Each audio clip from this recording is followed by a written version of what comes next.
Welcome to You Don't Know Zach About. This is perfectly natural.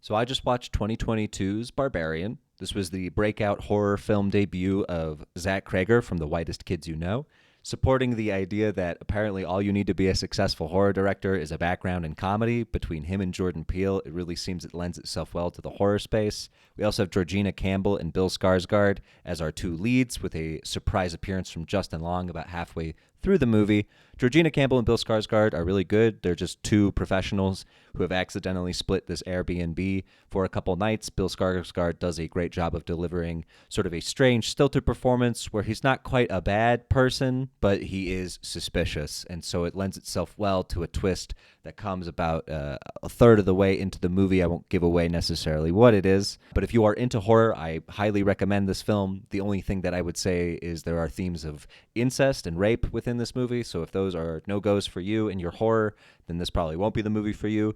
But otherwise, it's just a very straight-up horror film, very solid from beginning to end. I do greatly recommend it if you are into the genre.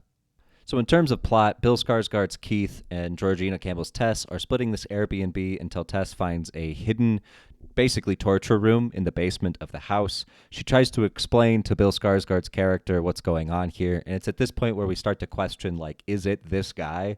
They've both sort of found this weirdly well-maintained home in the middle of an abandoned Detroit suburb. So already our first clue that something kind of weird is going on, not to mention them having to split this Airbnb and not being able to figure out a solution. It's at this point that he decides he's going to go explore this torture room. They find a series of hidden passages underneath the house where Bill Skarsgård gets lost. Georgina Campbell is trying her best to be intelligent. Her character, Tess, is really sort of a metaphor for being the intelligent woman in a situation where men are doing stupid things. And Bill Skarsgård's character is their first indication. When she goes down into the tunnels to find him, he has clearly been attacked by somebody, and he says there's somebody else in the tunnels with them. It's at this point that Georgina Campbell tries to get them to run away, and he says, no, they came from the way that you just came from, which doesn't really make any sense, and she knows that, but he is so desperate and panicked by what has just happened to him that he won't let her go. And then we get our first appearance from the mother, which is this great big creature that looks like a woman, has the appearance of a woman, but superhuman strength. A thing that's never explained in the movie. Probably one of the few things about it where I have an issue with is that for some reason this creature can move very quickly and is very strong, though it's never explained exactly why. As the movie cuts then to Justin Long's character, director who has been recently accused of rape by one of his actresses in one of his movies. And it's one of those interesting things where for some reason you as the audience member want to believe him, though you know in the back of your head that he probably did it. And as the movie goes on, it is confirmed that he pressured her into sex while they were both drunk, forced her to do things that she didn't want to do, and it starts to become easier to root for his character's death. He is the owner of this property, a property he bought a long time ago and forgot existed. He flies out to it after this trial basically drains all of his money in the hopes of selling the place. And in probably the funniest sequence in a movie I've seen in a minute, he finds the torture room, he finds the series of underground rooms, and his first thought is, can I include this in the square footage for the online listing of the house? It is hilarious. He is so blatantly idiotic and so ignorant of what is going on around him. It is genuinely hilarious. I haven't laughed out loud like that in a while watching a movie, particularly a horror movie.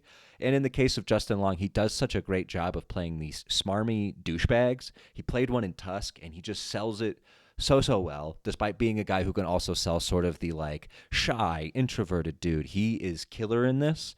And at one point, he does end up getting captured by the mother and thrown into a pit where he finds Georgina Campbell. And then we go from sort of the most hilarious moment to the most disgusting. The mother offers a bottle that is just covered in her hair, and it is full of this sludgy, disgusting, chunky milk that she forces the both of them to drink out of.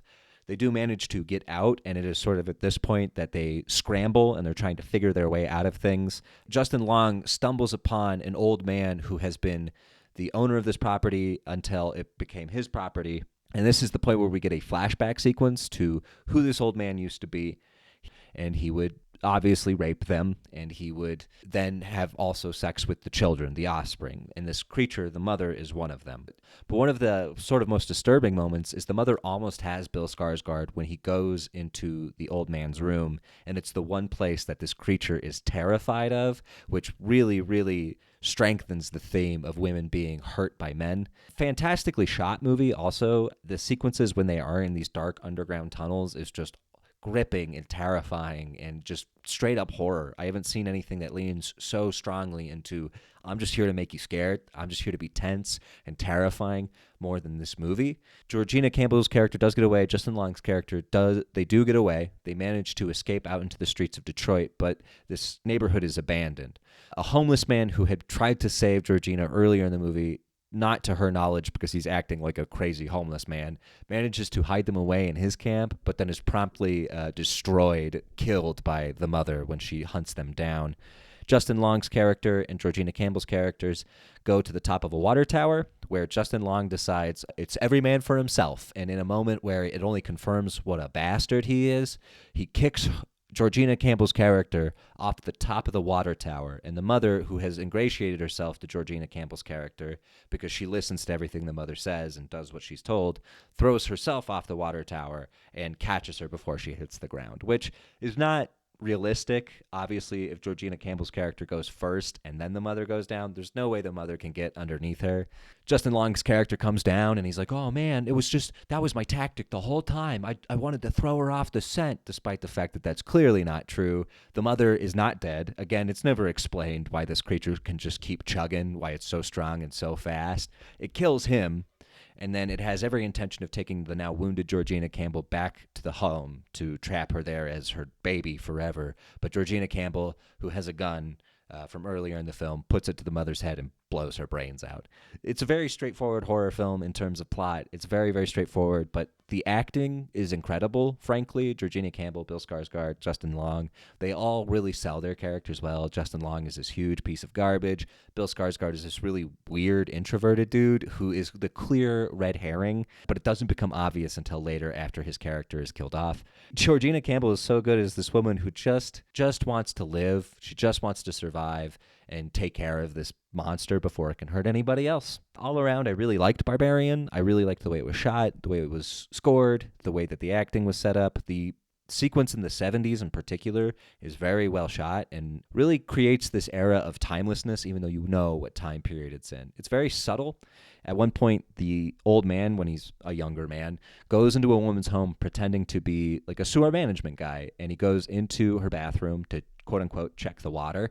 He turns on a sink faucet, unlocks the window, turns the sink faucet back off, and just leaves the house. And that's all that Zach Cregger does, which is genius, because you don't need the scene of him breaking back into the house. You don't need the scene of him getting the girl. You know exactly what happens because of that. And then when he gets home and he opens the door to the basement, you can hear the screams from the women he's keeping downstairs. It really is thought through, and it's a very well realized sequence. All around, I liked Barbarian a lot. There wasn't anything that was super strong or super stand out about it, but just a solid horror movie. I would go ahead and give it a 7 out of 10. Just a quick final thought. I want to give out some praise to the gentleman who plays the mother, and it is a gentleman by the name of Matthew Patrick Davis. This is his first major performance, and it was a fantastic one for playing both a creature and a creature that is not his specific sex. It is pretty impressive. He does a very, very good job, and the makeup and effects team also do a very, very good job. Good job, guys. Thanks again for watching. I've been Zach, you've been you, and this is You Don't Know Zach About Barbarian. Drop a like if you enjoyed the video, subscribe if you're looking forward to more content from me, and share with your fellow film buffs. See you, Space Cowboy.